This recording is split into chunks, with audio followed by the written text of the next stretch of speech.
Good evening, I'm Nicholas Henshall, I'm the Dean of Chelmsford, and this is my weekly letter for today, Saturday, the 13th of February. And I've called it, You Are the Gift. You are the gift. John ran the convenience store just around the corner from the vicarage in Scotswood in West Newcastle, and over the 10 years that we lived there, we got to know John and Mrs. John very well.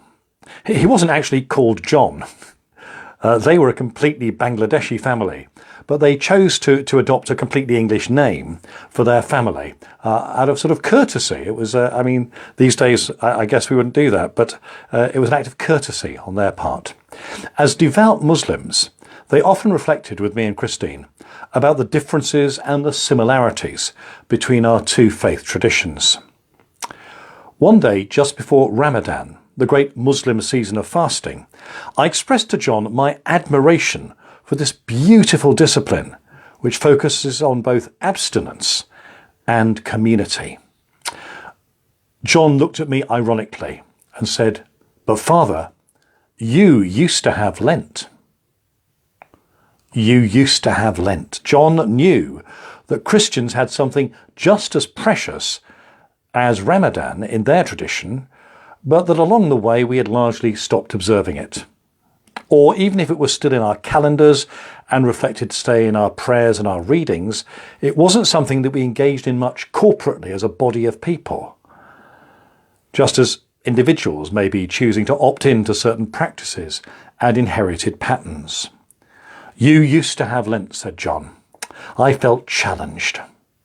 But then that was part of what John and I did for one another creatively. Mrs. John loved to hear the bell ring for our morning and evening prayer in church, as she herself prayed the daily round of Islamic prayer. They recognised deeply that as people from the same roots in the Abrahamic faith, we were cousins, so to speak. I tell this story, even if just to myself, at the beginning of every Lent, so it is spinning around in my head today as I prepare for Ash Wednesday in a few days' time. You used to have Lent, yes.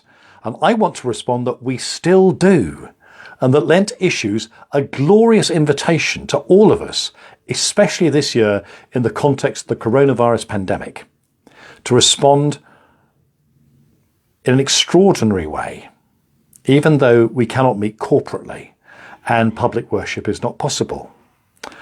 What I want to suggest is that the invitation of Lent is always to go deeper with God, by doing some work on ourselves. Let me say that again. To go deeper with God by doing some work on ourselves. I hope that doesn't sound the wrong way round. God, of course, is the source of every gift, but we are not helpless. And the purpose of God's gifts is to prompt us to respond through loving God and loving our neighbour as ourselves. That's Jesus' one-line summary of what it means to be a follower of Jesus. And what does doing some work on ourselves actually mean? Well, it means, for me, I think, anything that opens us up to God. The classic disciplines of Lent are a fantastic place to start, especially if you've never done it before. More regular prayer, fasting, and almsgiving. Almsgiving is what Jesus calls acts of mercy in the New Testament. The purpose of each of these is precisely to open us up to God, not selfishly to make us better or suit our well-being. No, to open us up to God. These practices, and there's a whole range of others that you can read about in, there's information in all sorts of places, including on our website.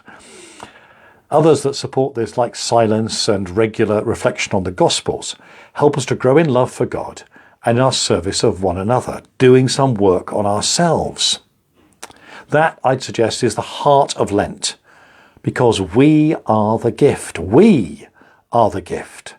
God has given himself to us so that we can be God's gift to others in selfless service.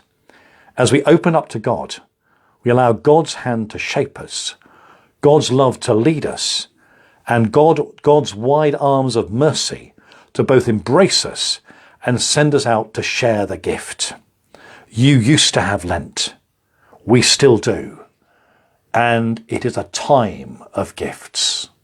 May God bless you in the week ahead, especially as on Wednesday we begin our journey through this awesome 40 days and 40 nights on the journey to Easter.